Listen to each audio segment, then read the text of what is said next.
kasih sudah mau klik video ini.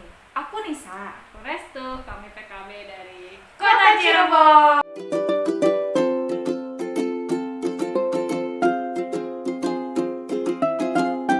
Punya makna tersendiri dari sebuah keluarga. Namun, menurut pasal 1 poin 6 dalam Undang-Undang Nomor 52 Tahun 2009 tentang Pembangunan Keluarga, disebutkan bahwa keluarga adalah unit terkecil dari masyarakat yang terdiri dari suami istri dan anaknya, ibu dan anaknya maupun ayah dan anaknya.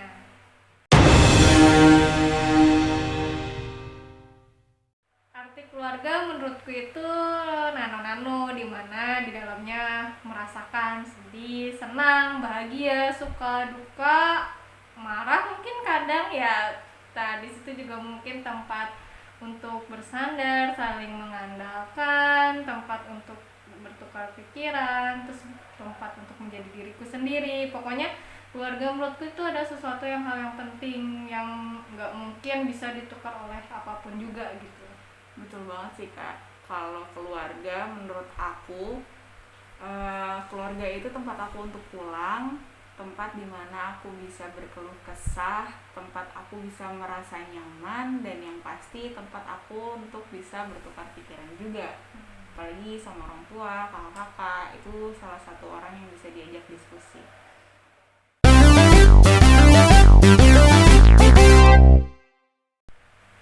Kalau ditanya peran keluarga, wah, udah gak usah ditanya lagi. Peran keluarga tuh untuk aku besar banget, karena setiap detik, setiap langkah yang aku pilih sekarang itu pasti penentuannya hasil diskusi dari keluarga juga.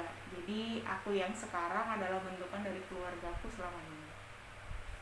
Kalau peran keluarga untukku mungkin banyak ya, nggak bisa aku uraiin satu-satu. Cuman mungkin intinya keluarga sangat berperan dalam membantu sih, maksudnya mengajarkan dunia, mengajarkan segalanya, karena ya itu keluarga tempat pertama dan tempat segala-galanya lah. Pokoknya perannya luar biasa.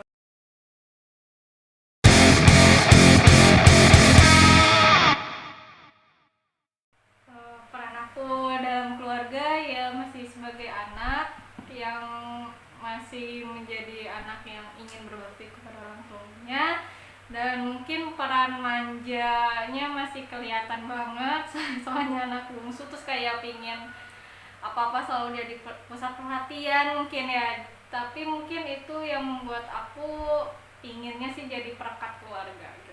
Wah, amin. Peranku di dalam keluarga masih sebagai anak yang besar harapan aku bisa menjadi anak yang membuat orang tua bangga, kemudian bisa membahagiakan kedua orang tua.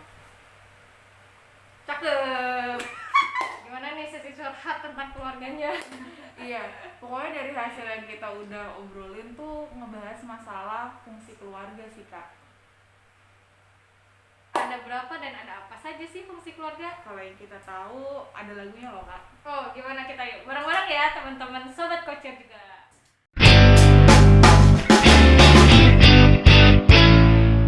8 fungsi keluarga, agama yang pertama, sosial budaya, cinta dan kasih sayang, perlindungan keempat, reproduksi kelima, fungsi pendidikan, ekonomi lingkungan, mari kita terapkan di dalam keluarga. Keluarga berencana 2 anak cukup.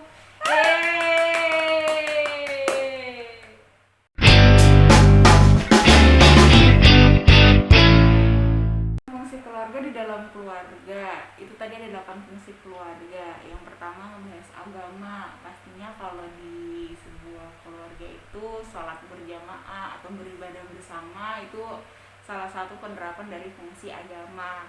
Kemudian ada fungsi sosial budaya. Fungsi sosial budaya ini berhubungan dengan saling berinteraksi antar keluarga, antara orang tua pada anaknya, antara kakak dan adik, ataupun dari cucu-cucu bersama nenek kakeknya. Kemudian ada fungsi cinta kasih, dimana di dalam keluarga itu pasti ada saling menunjukkan rasa sayang pada setiap keluarganya, kemudian bisa melalui perbuatan ataupun bisa melalui ucapan. Kemudian cinta kasih, perlindungan. Fungsi perlindungan di sini sudah yang dijelaskan tadi, bahwa keluarga adalah wadah kita untuk berlindung dari semua hiruk-pikuk kehidupan. Reproduksi ini kaitannya dengan berkeluarga itu pasti mengharapkan sebuah keturunan, kemudian menjaga kebersihan, mengonsumsi makanan yang gizi. Fungsi pendidikan, di mana keluarga merupakan madrasah bersama setiap anak yang dibentuk karakter anak melalui pengajaran dari keluarga masing-masing. Ada fungsi ekonomi. Fungsi ekonomi ini berkaitan dengan bagaimana kita mengenal cara menabung, kemudian bisa memutar ekonomi keluarga itu dengan baik. Kemudian yang terakhir ada fungsi lingkungan. Fungsi lingkungan ini adalah diharapkan keluarga dapat menciptakan lingkungan untuk anggota keluarganya, membentuk lingkungan keluarga yang demokratis, tidak otoriter, dan juga bisa menerapkan kebersihan di dalam keluarga dan menciptakan lingkungan sekitar bersih dan asri.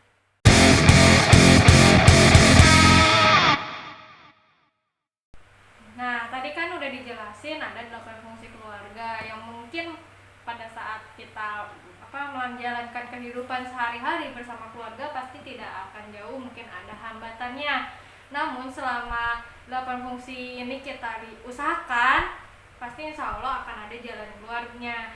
Nah, namun dalam menerapkan 8 fungsi ini, setiap keluarga diharuskan untuk menjalankan secara ikhlas, jangan sampai terpaksa, karena mungkin hal-hal yang dipaksa itu adalah hal yang tidak baik. Nah, selain itu juga kita bisa terus berpikir positif, bahwa misalnya kita punya sesuatu yang diinginkan oleh anaknya tapi orang tua menentang karena menurut orang tua itu ada kurang baik. Nah, kita bisa komunikasikan seperti itu. Jadi untuk menguraikan benang kusut, kita perlu komunikasi antara kedua belah pihak, jangan mau egois ataupun menang sendiri, karena keluarga itu adalah tadi ikatan, bukan individu saja.